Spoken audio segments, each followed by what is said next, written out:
Hi, church family. Pastor Eric here with today's Word from the Word. And as we continue to look in parallel to our Sunday sermons, we are finishing up 1 Corinthians chapter 7.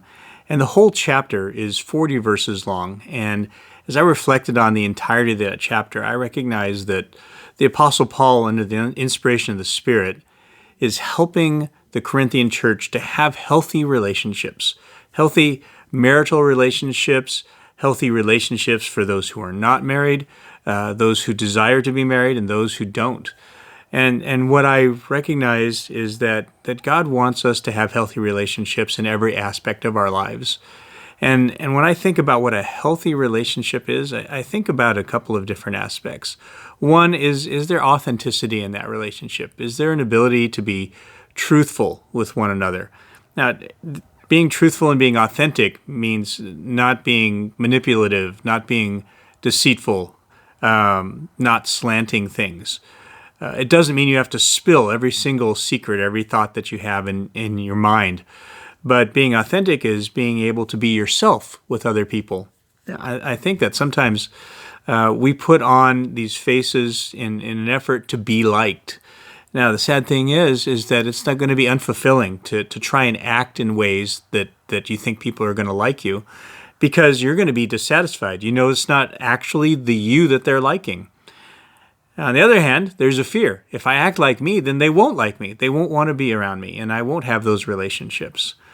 Now, here's the deciding factor is that by being authentic, I'll have authentic relationships. If I choose to be fake, I'll have fake relationships. I know which one I would rather have. I'd rather have authentic relationships, and I would rather have people like me for who I am than for who they think I am. And if there are people who are not going to like me for who I am, then it would not be a healthy thing for them or for me to try and fake it. It doesn't mean we can't be respectful. It doesn't mean that we can't care about one another while not being best friends. But in terms of who am I going to be in relationship with in ever deeper ways, it's going to be those people that I can be the most authentic with. Now, the flip side of that is that we need to be okay with people being authentic.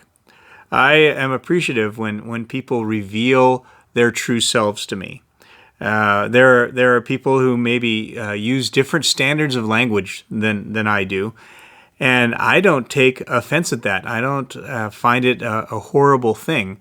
Instead, what I appreciate is they feel comfortable enough to express themselves the way they normally would.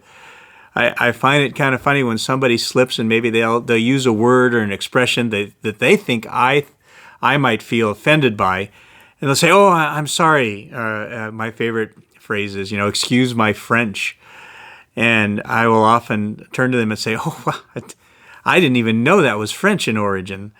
And we laugh because we recognize that I'm just making a joke, and I'm saying, hey, don't worry about me. There's probably nothing you're going to say that I haven't heard before at some point. In fact, there's probably a number of things you're going to say that I have used. And being authentic means being able to express yourself.